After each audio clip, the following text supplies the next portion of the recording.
केजरीवाल के खिलाफ बीजेपी का नया पोस्टर वॉर। बीजेपी ने जारी किए केजरीवाल के 3 पोस्टर। सीएम हाउस को बताया आपदा का लूट का संग्रहालय।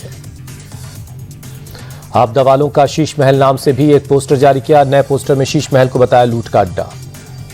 सीएम हाउस के बाहर धरने पर बैठे संजय सिंह और सौरभ भारद्वाज दोनों नेताओं की पुलिस से हुई नोकझोंक।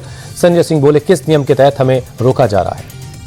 संजय सिंह बोले, बीजेपी का झूठ आया सामने, सीएम आवास को खुलवाए बीजेपी।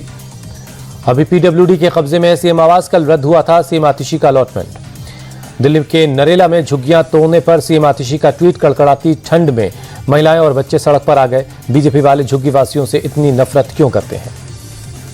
मनजिंदर सिंह सिरसा का आतिशी पर अटैक। बोले, झूठ बोलने में आतिशी को नोबेल प्राइज मिले, उन्होंने इतना झूठ बोलना कहां से सीखा? बीजेपी उम्मीदवार प्रवेश वर्मा का सीएम आतिशी पर पलटवार। बोले, सीएम की कुर्सी पर भी नहीं बैठ सकती आतिशी। केजरीवाल ने उन्हें अपने घर में घुसने से मना किया। उनका दावा पूरी तरह से गलत। दिल्ली चुनाव को लेकर बोले यूपी कांग्रेस अध्यक्ष अजय राय। दिल्ली में कांग्रेस मजबूत हालत में, केजरीवाल ने दिल्ली की जनता को सिर्फ ठगा है। दिल्ली के रोहिणी से बीजेपी उम्मीदवार विजेंद्र गुप्ता का दावा। दिल्ली के लोग इस बार बदलाव के मूड में हैं। रोहिणी विधानसभा को सड़क निर्माण का नहीं मिला बजट। दिल्ली चुनाव को लेकर बोले बीजेपी नेता हरीश खुराना। दिल्ली में बीजेपी की बड़ी जीत होगी, आम जनता को आपदा से मुक्ति मिलेगी। दिल्ली चुनाव पर बोले हरियाणा के मंत्री अनिल विज। दिल्ली में बीजेपी की जीत पक्की है, पीएम मोदी ने राजनीति की दिशा बदली। दिल्ली में चुनाव की तारीख घोषित होने के बाद आचार संहिता लागू। गीता कॉलोनी से पोस्टर और होर्डिंग्स हटाए गए। दिल्ली में 5 फरवरी को होगा मतदान। पीएम मोदी का आज से 2 दिनों का आंध्र प्रदेश और ओडिशा का दौरा। कई विकास परियोजनाओं की देंगे सौगात। पीएम मोदी आज विशाखापट्टनम में 2 लाख करोड़ की परियोजनाओं की करेंगे शुरुआत। ग्रीन हाइड्रोजन हब की रखेंगे आधारशिला। पीएम 9 जनवरी को भुवनेश्वर में 18वें प्रवासी भारतीय दिवस सम्मेलन की शुरुआत करेंगे। 50 से ज्यादा देशों के प्रवासी भारतीय शामिल होंगे। पीएम प्रवासी भारतीय एक्सप्रेस ट्रेन को दिखाएंगे हरी झंडी। प्रवासी भारतीयों को ऐतिहासिक, धार्मिक और सांस्कृतिक जगहों की यात्रा का मिलेगा मौका। 18वें प्रवासी भारतीय दिवस के मौके पर भुवनेश्वर में कार्यक्रम। विदेश मंत्री एस जयशंकर हुए शामिल। बोले, हमने अमृत काल में विकसित भारत की यात्रा शुरू की। पूर्व राष्ट्रपति प्रणब मुखर्जी की समाधि बनाने के लिए राष्ट्रीय स्मृति परिसर में इस जगह को मिली मंजूरी। केंद्र सरकार ने मंजूर किया। राजघाट परिसर का एक हिस्सा है राष्ट्रीय स्मृति। प्रणब मुखर्जी के नाम स्मारक की जगह दिए जाने के बीजेपी के शहजाद पूनावाला ने तारीफ की। कहा, इसका स्वागत होना चाहिए। कांग्रेस पार्टी का प्रथम परिवार संकुचित नेहरू मानसिकता से चलता है।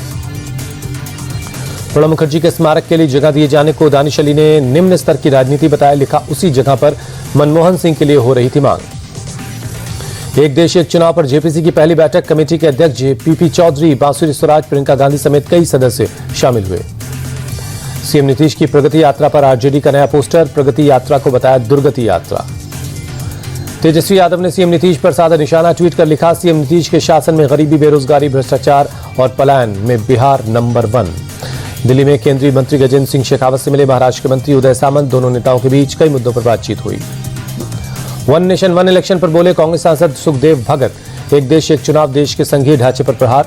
बीजेपी इसे देश पर थोपना चाहती है। दिल्ली में कांग्रेस का नया पता अब 9A कोटला मार्ग होगा। 15 जनवरी को सोनिया गांधी करेंगी इंदिरा भवन का उद्घाटन। कांग्रेस का नया मुख्यालय इंदिरा भवन आधुनिक सुविधाओं से लैस होगा। केसी वेणुगोपाल के मुताबिक उद्घाटन पर खड़गे और राहुल गांधी समेत कांग्रेस के सभी नेता मौजूद रहेंगे। असम के दीमा हसाओ की कोयला खदान में रेस्क्यू जारी। खदान से आज रेस्क्यू टीम ने एक डेड बॉडी निकाली। खदान में अब भी 8 मजदूर फंसे हैं। 300 फीट नीचे अवैध खदान से कोयला निकाल रहे थे मजदूर। अचानक पानी भरने से खदान में फंसे। नेवी के गोताखोरों ने अब कमान संभाली है।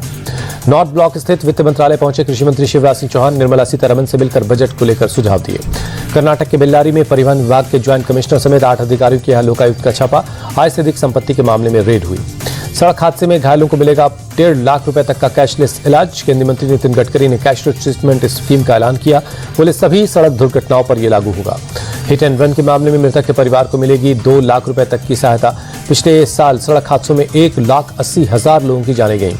वी नारायणन होंगे इसरो के नए प्रमुख। 14 जनवरी को एस सोमनाथ की जगह लेंगे। अंतरिक्ष विभाग के सचिव का भी कार्यभार संभालेंगे। बीपीएससी अभ्यर्थियों के समर्थन में अनशन पर बैठे प्रशांत किशोर की तबीयत बिगड़ी। पटना के मेदांता अस्पताल में भर्ती।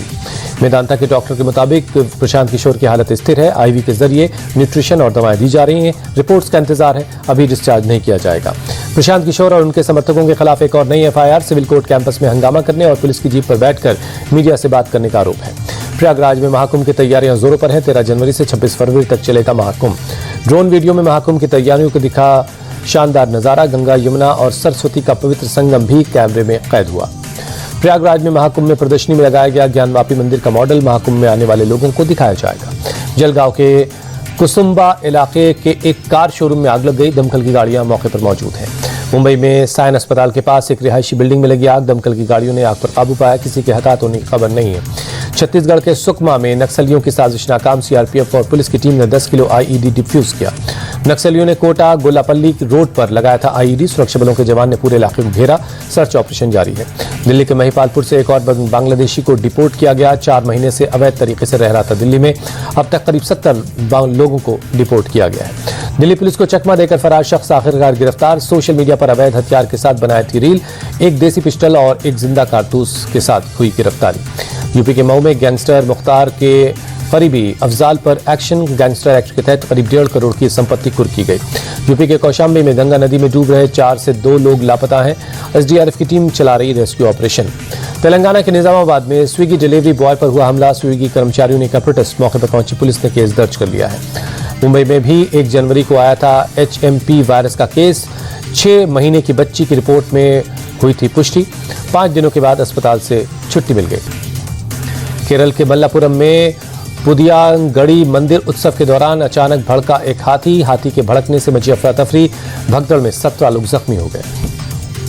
कर्नाटक के दुमकुरु में योगानंद नामक शख्स के साहस से पकड़ा गया तेंदुआ 5 दिनों से इलाके में घूम रहा था। सोशल मीडिया पर योगानंद की हो रही खूब तारीफ। जम्मू कश्मीर के श्रीनगर में बर्फबारी और शीतलहर का प्रकोप। कड़ाके की ठंड से बचाव के लिए अलाव का सहारा ले रहे हैं लोग। जम्मू कश्मीर के राजौरी में भारी बर्फबारी। सड़कों पर बिछी बर्फ की सफेद चादर। यातायात प्रभावित। मुगल रोड पर बर्फ हटाने का काम जारी है। दिल्ली के कुछ हिस्सों में आज भी छाया कोहरा। कोहरे की वजह से सुबह धुंधला दिखा इंडिया गेट। दिल्ली के कर्तव्य पथ पर कड़ाके की ठंड में जवानों ने की परेड। गणतंत्र दिवस की रिहर्सल जारी है। अयोध्या में तापमान में गिरावट की वजह से कड़ाके की ठंड से बचने के लिए लोग रैन बसेरों में जरूरतमंद लोग रैन बसेरों में शरण ले रहे हैं। उत्तर प्रदेश के मुरादाबाद में शीतलहर जारी। शहर के कई हिस्सों में छाया कोहरा। आगरा में तापमान में गिरावट के साथ कड़ाके की ठंड। आसमान में छाया घना कोहरा। विजिबिलिटी काफी कम रही। वाराणसी में भी शीतलहर का सितम। कड़ाके की ठंड के साथ छाया कोहरा। बचाव के लिए लोग अलाव का सहारा ले रहे हैं। यूपी के अलीगढ़ में तापमान गिरने से ठंड बढ़ी। बचाव के लिए लोग अलाव का ले रहे हैं सहारा। मुंबई शहर के कुछ हिस्सों में हवा में धुंध की परत छाई रही। बांद्रा में धुंध की वजह से एयर क्वालिटी खराब रही। चंडीगढ़ में शीतलहर का प्रकोप जारी। शहर में धुंध की हल्की परत छाई रही। 11 डिग्री रिकॉर्ड हुआ पारा। राजस्थान के माउंट आबू में शीतलहर का प्रकोप। कड़ाके की ठंड के साथ बचाव के लिए लोग अब अलाव का सहारा ले रहे हैं। तेलंगाना के सिरसिल्ला में तापमान में गिरावट। आसमान में छाया घना कोहरा। विजिबिलिटी काफी कम रही। 24 कैरेट सोने के दाम में मामूली सा उतार चढ़ाव। आज 77,126 रुपए प्रति 10 ग्राम हुई सोने की कीमत। चांदी की चमक में मामूली बढ़ोतरी। आज 89,474 रुपए प्रति किलो हुई चांदी की कीमत। बाजार में लॉन्च हुआ अनोखा ईयरबड्स। बात करते वक्त ही कर देगा अनुवाद। 40 भाषाओं में अनुवाद करने की क्षमता है। मंगलवार को शेयर बाजार में तेजी के चलते मुकेश अंबानी को एक ही दिन में 14,600 करोड़ का फायदा हुआ। गौतम अडानी को भी एक दिन में 12,900 करोड़ का हुआ मुनाफा। HDFC बैंक ने होम लोन पर दी कुछ और राहत। 9.15 से 9.45% के बीच ब्याज दर होम लोन पर लगेगा। घरों की बिक्री के मामले में काफी बढ़िया रहा। साल 2024 घरों की बिक्री 12 साल में बढ़कर सबसे टॉप पर रही। 50 लाख रुपए से कम की कीमत के घरों की बिक्री घटी है। 2 से 5 करोड़ रुपए के घरों की बिक्री बढ़ी है। तेज गेंदबाज मोहम्मद शमी चैंपियंस ट्रॉफी में भारतीय टीम में वापसी कर सकते हैं। अपनी फिटनेस की दी जानकारी। लिखा दुनिया के से टकराने के लिए पूरी तरह से तैयार हो। रोहित विराट के सपोर्ट में उतरे पूर्व भारतीय क्रिकेटर युवराज सिंह बोले घर पर कीवियों से हर बॉर्डर गावस्कर ट्रॉफी में शिकस्त से बड़ी है। युवराज को टीम इंडिया से जोरदार वापसी की उम्मीद है। कहा कोच गौतम गंभीर, सेलेक्टर अजीत अगरकर, जसप्रीत बुमराह का दिमाग काफी तेज चलता है। वुमेन्स क्रिकेटर में भारत की Smriti Mandhana ICC player of the year के लिए नॉमिनेट हुई। ऑस्ट्रेलिया के एनाबेल सदरलैंड और साउथ अफ्रीका की एन मलाबा भी नॉमिनेट हैं। जसप्रीत बुमराह दिसंबर के परफॉर्मेंस के लिए ICC player of the month के लिए नॉमिनेट। साउथ अफ्रीका के गेंदबाज डैन पैटरसन और ऑस्ट्रेलिया के कप्तान पैट कमिंस भी दौड़ में शामिल। पाकिस्तान पर दक्षिण अफ्रीका के खिलाफ दूसरे टेस्ट में धीमी ओवर गति के लिए लगा जुर्माना। आईसीसी ने मैच फीस का 25% जुर्माना लगाया।